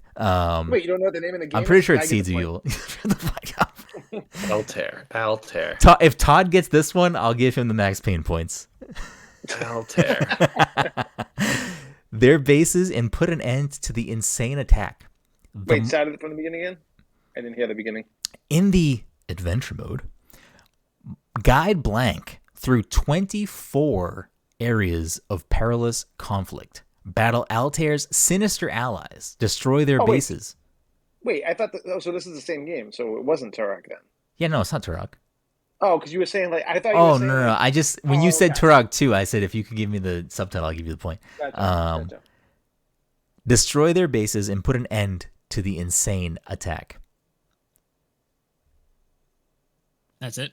No, there's more. I'm giving Dom's thinking. Okay. I'm letting the wheels turn a little bit. Yeah.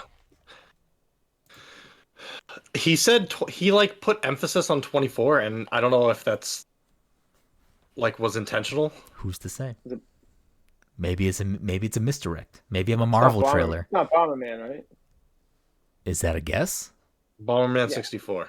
Yeah. Dom gets the point with Bomberman 64 because he said the title. What? You didn't say Bomberman 64. You're definitely giving me the Max Payne points after that because that's absolutely ridiculous. Well, okay. Well, there's a panel vote here. Is Todd getting the Max Payne points? Is Dom getting this point? What are we doing here? I think me and Dom should both get a point for that because I would. If Dom's fine with it, I don't care. All right. I mean, that just keeps the score the same it was, so it doesn't really matter. Yeah. It just all it does is make the gap between you two and Mike bigger. That's the only thing that changes. Wait, where's Dom at in this whole thing? Dom's at 6, Who's you're at next? 7, Mike's at 4. Oh, okay. Whenever you guess a game for N64, you have to put 64 at the end. Pretty much. Okay. Yeah, pretty much. Yeah, right. So that is the 3. Should we do another 64 one?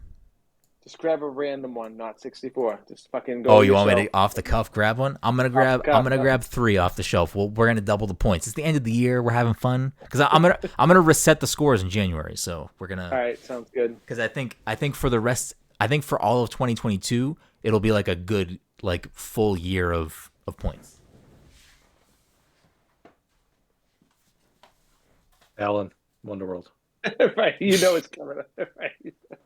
Didn't we already do Ballon? I can't pull Ballon. did. I think I can't pull it now. Surprise! Or can I? Wonderworld. Someone talk so it's not just dead air. I'm gonna grab games.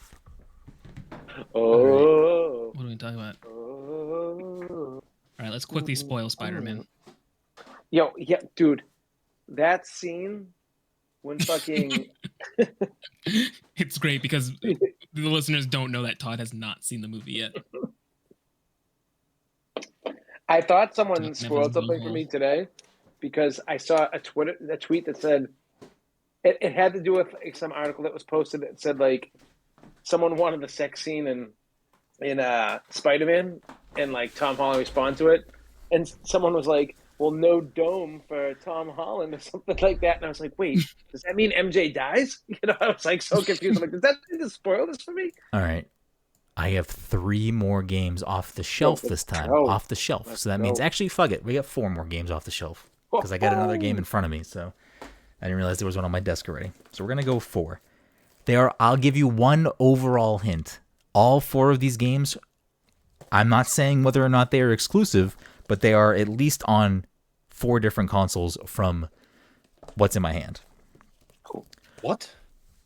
This is bullshit. All 4 of the games in my hand are on a different console. So like one of these games is a Switch game, but that doesn't mean it's only on Switch. But I have 4 different console So there's no games. exclusives in your hands. Do you want that answer?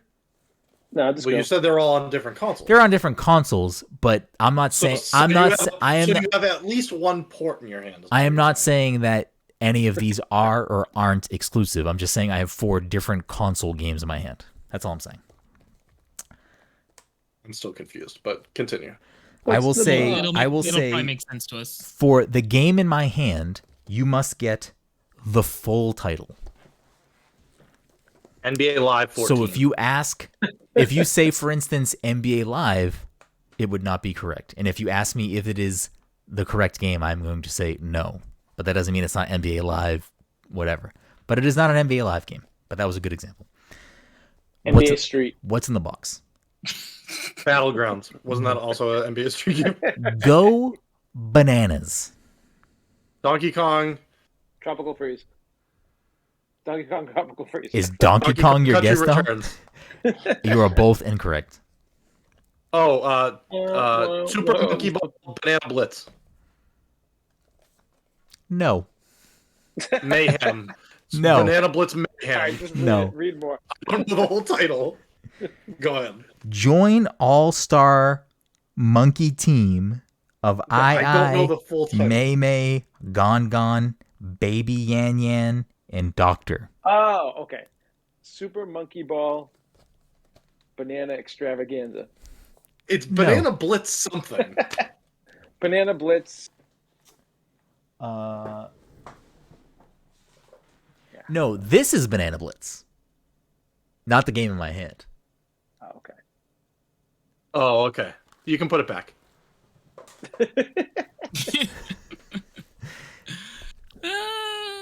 Is this a stump? This feels like a stump. This feels like a stump. You know it's a monkey ball game. Yeah, I don't know all the fucking monkey. I ball don't think games. anything else I read is going to help you. No, I've keep never reading. played- Keep reading. I've I'll never figure it played a out. monkey Sure. ball game.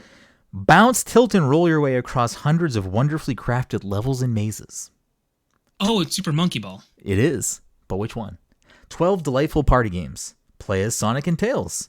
Roll through more than 300 stages. Stunning worlds and visuals. Super Monkey Ball 3D.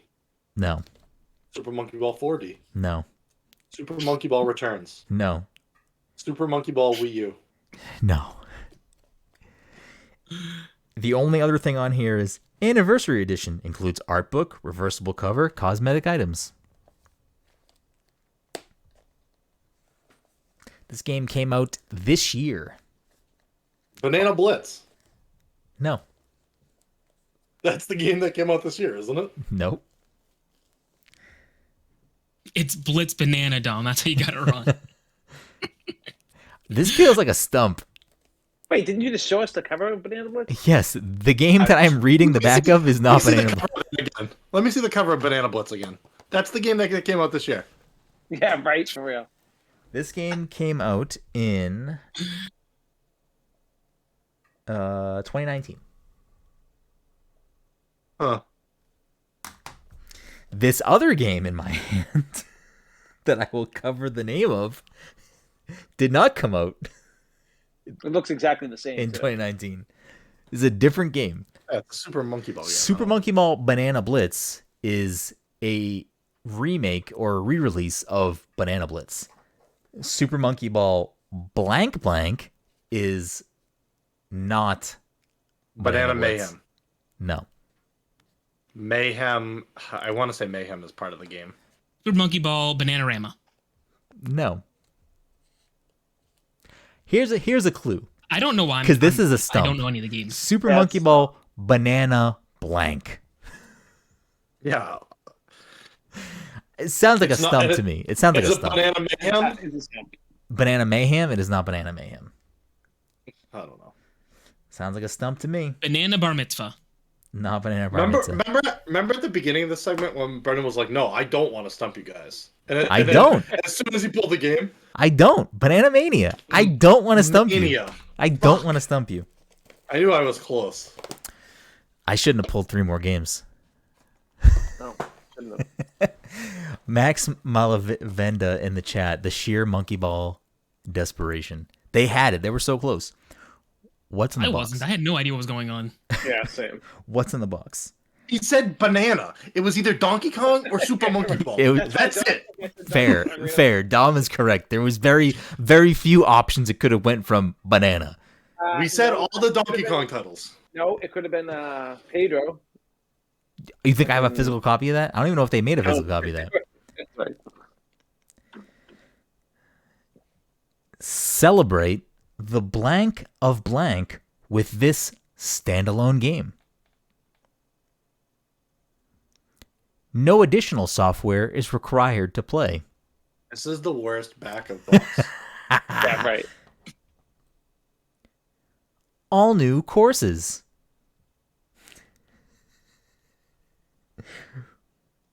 Move over, blank. It's blank time.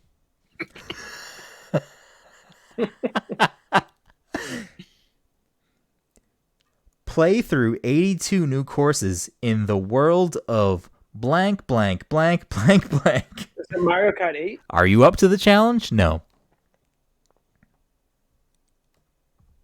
I thought this was easy. Yeah, this is apparently not easy. Mike? You In my omitted, mind, it is you a- omitted 3/4 of the back of the I box. was just saying, it can only be so. In my mind, it is some sort of Mario sports game, but I could not. Who's Yeah, to that's say? okay. Hazard guess. Who's to say? For this game, you need the full title. Okay, so this time it's Super Monkey Ball Banana Blitz.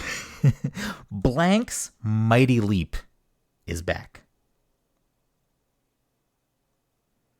Sail through the air with Blank's increased jump height.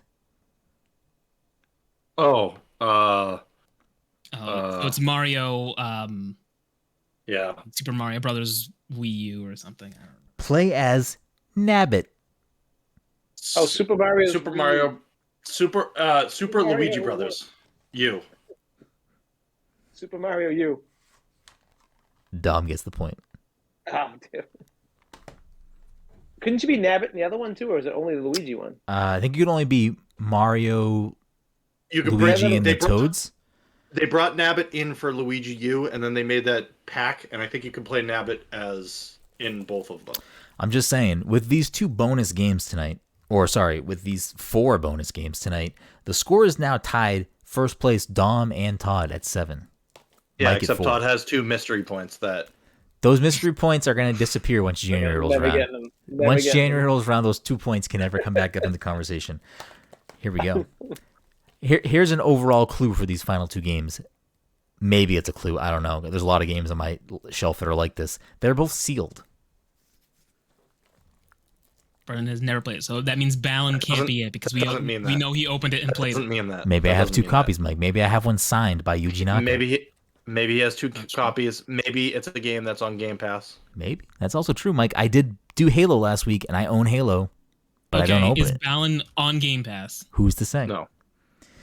Maybe he owns 2 copies of anybody with Balin. information. No, it's not. For this game, you need the full title. NBA Live 14. No. As well as the publisher. I will, before I read anything. Injustice. Injustice 2. Before I read anything. He has that, and I don't think he opened it. I need you to give me the full title, but if one thing specifically from the title is missing, I will give you the point. The Legend returns for all generations. I do know this back. Yep. Do you, Mike? I feel like I do know it, but keep going. What begins as a rebellion against an evil corporation becomes much more. And what erupts goes beyond imagination. What did you say it was Beyond for? Good and Evil 2. I didn't say what it's for. What was the first thing you said, though? I'm already blanking on. He said the The word Legend erupts. returns. The Legend Just keep on returns for all generations. Winner of over 220 awards. Legend of Zelda Link's Awakening. No. The story of this first. Wait, I don't know if I can read this. Hold on. Let me read it myself first before I Final read more. Fantasy VII Remake. Part 1. Redux. Say Part 1, Mike. Part 1. Final Fantasy VII. What's the DLC called? Oh, yeah. Fuck. I forget. Yuki So- Reimagined or something. So apparently you figured it out, Mike. The Yuffie. Yuffie one. Yeah, right. Exactly. I am inclined to give this to Mike.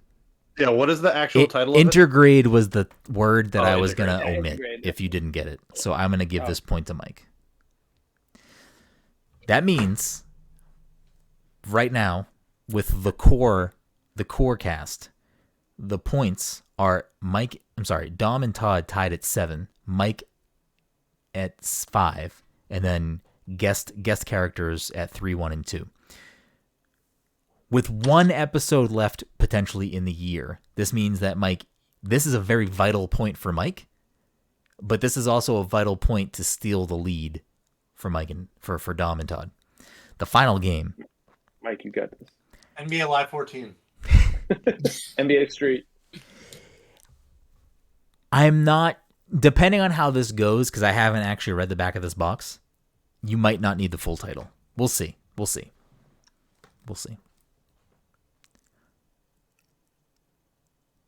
Fuck, this is too easy. This is too easy. Who cares? You already have it in your hand. All right. Flex your brain the fun way with family and friends. Brain Age. Big Brain Academy. Fuck, you beat me to it. I was gonna say it too. Oh. You just picked the wrong brain game, Mike. Yeah, it's true. Dom taking the lead going into the end of the year with 8 points. Todd at second with 7. Mike at third with 5th. Jesse Vitelli, front of the show at 3. Eric Van Allen, front of the show at 2. And Cameron Hawkins, front of the show at 1. And I got 4 stumps, baby! Stumps worth double, so I'm actually in first. But stumps, we don't want stumps. No one wants stumps. I'm not trying to stump you. I just gave you Brain Age, Big Brain Academy. I got it wrong too. So that's cool. So technically, I'm in first because I got the 2 points. So That's true. He does have 2 points. Dom, you have to get the next 3 right. So even with Todd's 2, you still win. You have to get the next 3 never right. shut up about it. Mike, can you move his mouth too, or just his eyes? I've been trying. It doesn't. I think No, it's just the that eyes. is creepy. That is very unfortunate. creepy. So That about does it for our. What happens if you get close to the camera? Does it get bigger? Kind of a little bit, yeah, a little bit. That's kind of creepy, Mike. For audio listeners, Mike is using a Mario 64 overlay on his camera, so he is now stretchy face Mario. Screen. Yeah, the loading screen. I will say before we wrap things up, that's a weird way for that game to be. Like, why was that how Mario 64's menu was, where you could like stretch Mario's face around? Is it just because it was 3D for the first time? Why not?